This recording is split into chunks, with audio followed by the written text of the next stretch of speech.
በቃ ኃጢአት ለሊታችን ነው የእግዚአብሔር አልነበረም ግን ማለዳን ከእግዚአብሔር ጋር መጀመር አለብን ምክንያቱም ያለ እግዚአብሔር ማዋል ስለሚያስፈራ የሚቀጣ ምንም ቶሎ እንዳይቀጣ ደግሞ ቶሎ ንስሐ መግባት አለብህ አይነት ህይወት የምትኖረው ማለትና የምር ወዶ ስላዛሰንከው ይሄ ስላዘነብህ ብለህ ይቅርታ የምትጠይቀው ሳይሆን ፈርተህ የቤተክርስቲያን አገልግሎት ላይ የሆነ ኃጢአት የሆነ ተሸክመህ ማገልገል በጣም ከባድ ያስፈራል የሆነ ቦታ ላይ ፐርፎርማንስ ታቀርብ ስትል ፐርፎርም ታረግ ስትል ይከብዳል ዳንስ አፈወርቅ ቤተክርስቲያን ሐኪም ቤት ናት ፍርድ ቤት አይደለችም ይላል እና ታመ ወይ ደግሞ ሁለት የታመሙ ሰዎች አንዱ ሐኪም ቤት ውስጥ የሚኖር ሰው ነው አንዱ ከሐኪም ቤት ውጪ ሆኖ የሚኖር ሰው እና እንዴት እንደዚህ አይነት በሽታ ይዤ የሚተላለፍ በሽታ ይዤ ሐኪም ቤት የተባለ የተባረከና በጣም የተመሰገነ ቦታ ላይ ይገኛለሁ ለማለት ነው እና በሽተኛው ሐኪም ቤት ምን ትሰራለህ ብሎ መጠየቅ በጣም ሞኝነት ነው እና ሐዋርያት ክርስቶስ ሲሰቀል የተከተሉት ሁለት ሐዋርያት ናቸው አንዱ ግን ከሩቅ ነው የተከተለው ቅዱስ ጴጥሮስ ከካዱ በኋላ በጣም ከሩቅ አልጠቀመውም እሱ መስቀሉ ስር ሆኖ ሲከተሉ የነበረው ግን ቅዱስ ዮሐንስ ነው እና ከሩቅ ሆኖ መከተል አያዋጣም አጤንዱ ፍተዳይ ለመዳን ቅርቦቹ ቤተክርስቲያን ውስጥ ያለን ሰዎች ነው ቢያንስ ወይውን ታውቀዋለህ አያጨልምብህም እንደው ምንም ብትዳፈር ምን ብትል የሆነ ቀልብህን የሚሰብር ቃል ለመስማት አንተ እድለኛ ነህ ከዛኛው ሰው ይልቅ የሆነ ቀን ለመሰበር ጥሩ እድል ያለህ አንተ ነው ውስጥ መሆን ይጠቅማል እና እንደዛ ነው በጣም ሰንበቴት በተለይ የሚታቸው በዛ እና በአንድ ምግባራቸው ልክ ባልሆኑ ወይም ደግሞ ቤተክርስቲያን ውስጥ አድገው ውጪ ላይ ግን የሚታዩ ወይ ትምህርት ቤት ላይ ስራ ቦታ ላይ የሚታዩ ሰዎች ያቺን ሰንበቴት ቤተክርስቲያን በሚያሰድቡ ሰዎች ልክ ስለሆነ የምትለካው እንዴት አድርገን ፕሩቭ እንደምናደርገው ሰው ገብቶ ካላየው ቤተክርስቲያን ጣም ታውቃለህ ገብተህ ካላየው ካልቀመስከው ልትገባ አትችልም በቃ በጣም የሆነ ሚስጥራዊ የሆነ ስሜት ነው እና ገብተህ ካላየው እና አንድ ክርስቶስ አንድ ንጉር ሲያድነው ከፈወሰው በኋላ ምን ይታያል ሲሉ ሸንበቁ ይታየኛል አሉ ሲወዘውዝ ጌታ ኮንፊቱ ያለው ከዛ ድጋሚ ዳበሰው አሁን ሲለው አሁን አንተ ነው እና መጀመሪያ ቤተክርስቲያን ስትመጣ የሚጀመረው የሚታዩ እኛ ሸንበቆቹ ነን ተሰባሪዎቹ ዲያቆናቱ ካህናቱ አገልጋዮቹ በዛ ልክ የምትመዝናት ከሆነ ሁለተኛ ጊዜ ክርስቶስ አይንህን እስኪዳብስ ካልጠበቅ በዛው ነው የምትጠፋው እና አንድ የሁለተኛ እስክትዳበስ ነው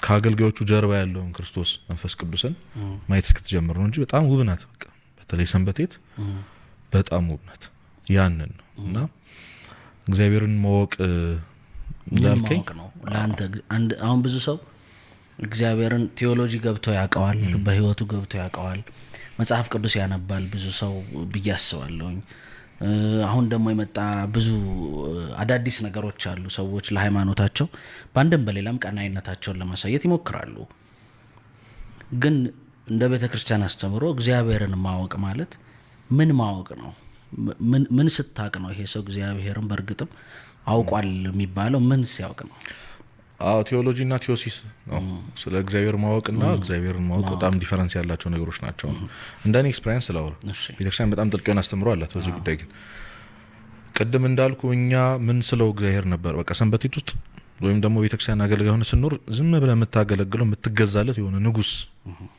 something ከዛ ካጠፋ የሚቀጣ ቶሎ እንዳይቀጣ ደግሞ ቶሎ ንስሐ መግባት አለብህ አይነት ህይወት የምትኖረው ማለትና የምር ወዶ ስላዛሰንከው ይሄ ስላዘነብህ ብለህ ይቅርታ የምትጠይቀው ሳይሆን ፈርተህ የቤተክርስቲያን አገልግሎት ላይ የሆነ ኃጢአት የሆነ ተሸክመህ ማገልገል በጣም ከባድ ያስፈራል የሆነ ቦታ ላይ ፐርፎርማንስ ታቀርብ ስትል ፐርፎርም ታረግ ስትል ይከብዳል ምክንያቱም እግዚአብሔር ካንተ ጋር አይደለም ዛሬ የሆነ ስቶሪ ያደረኩት ነገር ነበርና በቃ ኃጢአት ለሊታችን ነው የእግዚአብሔር አልነበረም ግን ማለዳን ከእግዚአብሔር ጋር መጀመር አለብን ምክንያቱም ያለ እግዚአብሔር ማዋል ስለሚያስፈራ ምንም ጋራንቲ የለም ገብቷል እና ሰው በጣም ኖርማል ነው እኔ አሁን ለምሳሌ ዛሬ ከአባት ወይ ከእናት ጋር ጣልተህ ብትመጣ ፊት ልክ አይሆንም ምን ነው ይላ ምናምን ብለህ ባክ እንዲሁ ተጋጭቼ ትለኛል ከእግዚአብሔር ጋር ሰላም ሳትሆን ግን ኖርማል ሶ ዲፕ ዳውን እየተሰማ አይደለም ማለት እና ፊዚካሊ ህይወት ላይ ምናምን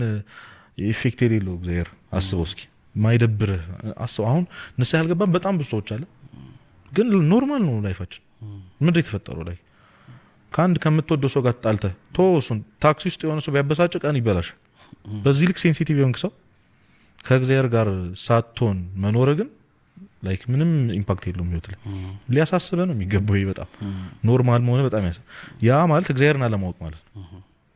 እና እንዳልኩ የሆነ ሰማይ ላይ ሩቅ የተቀመጠ ምናምን አምላክ አይደለም። አሁን አዲስ ኪዳን ነው የምሩን እንዳባት ቀርቦ አንተን ሆኖ የሚረዳ በእያንዳንዱ ህይወት ዲሲሽን ውስጥ ኢንቮልቭ የሚያደርግ ክርስቶስ ነው በነገራችን እያንዳንዱ ውስጥ። እና ያንን እኔ ግቢ በጣም ለትንሽ ወራት ቆይቻለሁ። ለትንሽ ወራት ግን ተርኒንግ ፖይንት ነበር በጣም። የት ግቢ ነበር? ወልቂጤ ዩኒቨርሲቲ። ኦኬ ነገሮች እግዚአብሔር ለበጎ እንደሚያደርጋቸው ማሳያይ ነው። ወልቂጤ ዩኒቨርሲቲ 7ኛ ነበር የሞላሁት እንዴ አናቱ ትንሽ መራቅ ፈልግ ስለነበረ እና በጣም ለ1-2 ሳምንት በጣም ተበሳጭቼ ነበርና ሪላይዝ አረኩት እዛ እግዚአብሔር ለምን እዛ እንደፈለገኝ ገብቶኝ ነበርና ከአንዲት እህት ጋር አስተዋወቀኝ። በየቦታው ነው ሜንሽን ማድረጋት እሷ ናት ብዙ ነገር የቀየረችው። እና እኔ አስበው የነበረው ክርስቶስ እውነተኛው ክርስቶስ እንዳልሆነ ኦግስቲን የተባለው ሊቅ ደ ኮንፌሽን የሚል መጽሐፍ አለ። ለሁሉም ሰው ሪኮመንድ ይደረግ አይደለም ግን ተርኒንግ ፖይንት እሱ መጽሐፍ ነው ብዬ አስባለሁ። እና ጌታዬ ብለህ የምታወራው ዝም ብለህ የሆነ ሩም ውስጥ ቁጭ ብለህ ወይ ታክሲ ውስጥ እየሄድክ አለ ማለት ኤግዚስት አለ ያደርጋል እግዚአብሔር ክርስቶስ። እና የሆነ ኮንሲደንስ ምናምን አይደለም የሆነ አይነት ሲቹዌሽን ላይ የሆነ ታክሲ ላይ ተለጥፎ የምታየው ጥቅሱን የጻፈው ሰውዬ ራሱ ክርስቶስ ነው የጻፈው። ገብቷል? እንዲሸጠው በታክሲ ሹፌር በኩል ያሳለፈው አንተ ከ10 ዓመት በኋላ በዛ ታክሲ እንደምትሄድ አውቀው በዚህ ልክ ዲፕ ዳውን ላይፍ ላይ ኢንቮልቭ ያደርጋል ክርስቶስ። እና እሱ በጣም ያስገርመኛል። እና አንተን ለማዳን ስለአንተ ብሎ ጦርነት ሊነሳ ይችላል ዓለም ላይ በቃ የሆነ አንተ እንድታየው ግን ኮንሽስ ካልሆንክ አታየው፣ አይንህን ካላበራህ አታየውም። እና እኔ እግዚአብሔር በየቀኑ አስተማሪ ነው ብዬ አምናለሁ። መማር ግን የኛ ድርሻ ነው። ማታ ቁጭ ብለህ ዝም ብለህ ቀንህን ብታስበው የሆነ ቦታ ላይ አለ ክርስቶስ እና አለ ኤግዚስት ያደርጋልና በዛ ህይወት እያንዳንዱ ነገር ውስጥ የማያገባው ነገር የለም ክርስቶስ አንተ ህይወት ላይ። እና እሱን ኢንቮልቭ ማድረግ እግዚአብሔርን በደንብ እያወቅከው የእሱን ሀሳብ እየተረዳህ እንድመጣ ያደርጋል። እና ለአንተ ህይወት አላማ አለኝ ይላል።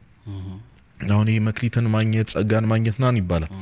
እንደውም ከሱ ይልቅ ከፐርፐዝ ይልቅ ዋናው ትልቁ ፐርፐዛችን የህይወታችን ጥሪ ቅድስና ነው። ቅዱስ ማለት ነው ማለት ነው ልዩ ማለት ነው የተለየ ማለት። ስለዚህ አንተ እግዚአብሔርን በህይወት ኤክስፒሪየንስ የምታደርግበት የሆነ የተለየ መንገድ አለ። እሱን ፈልገ ማግኘት ያንተ ድርሻ ነው። ኤክስፒሪየንስ የምታደርግበት ሶ ዴስቲኔሽናችን ክርስቶስ ነው።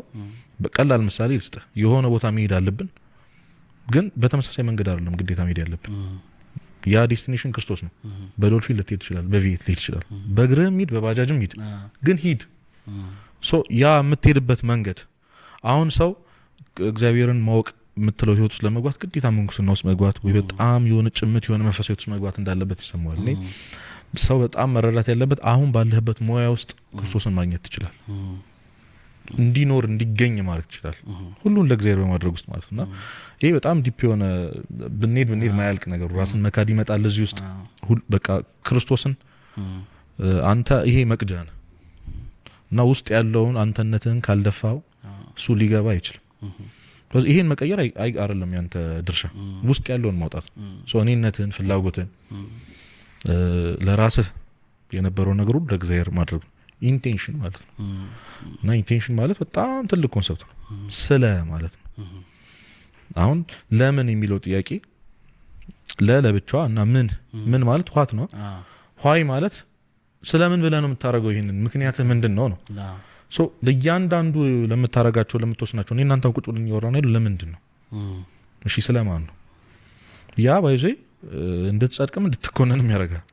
አንድ ቦታ ላይ ቁጭ ብለህ ነገሩን እውነትም ውሸትም ያደርጋል፣ ልክ እንዲሆንም እንዳይሆንም ያደርጋል። ምሳሌ የምሰጥህ አሁን ሊቀ ነቢያት ቅዱስ ሙሴን ታሪኩን ስታነበው መጀመሪያ ነፍሰ ገዳይ ነበር፣ ሰው የገደለ ሰው። አንድ ግብጻዊና እስራኤላዊ ሲጣሉ አገኘ። እሱ እኮ ግብጻዊ እኮ ነው፣ አይሁዳዊ እንደሆነ ያውቃል፣ እስራኤላዊ እንደሆነ ያውቃል። ግን ያደገው ዘፈሮን ቤት ነው። ሄዶ ለእስራኤላዊ አግዞ እጁ በጣም ትልቅ ስለነበር በአንድ ጥፊ ነው የገደለው ግብጻዊ። እና ምን አገባ ነው ያለው ያ ሰው፣ ዲን ያገላግልኝ ብያለሁ ነው ያለው። እና ያ በጣም ሰብሮት ያንን ሰው ቀብሮ ትቶ 40 ምናምን ዓመት ከዛ ተሰዶ ኖሯል ሙሴ።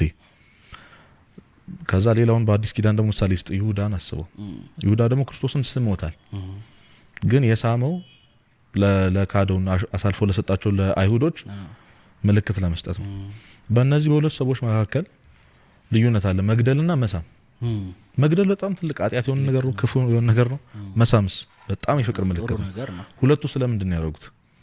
ሙሴ ወዳጁን ለማገዝ ብሎ እና የምሩን መግደል ፈልጎም አይደለም።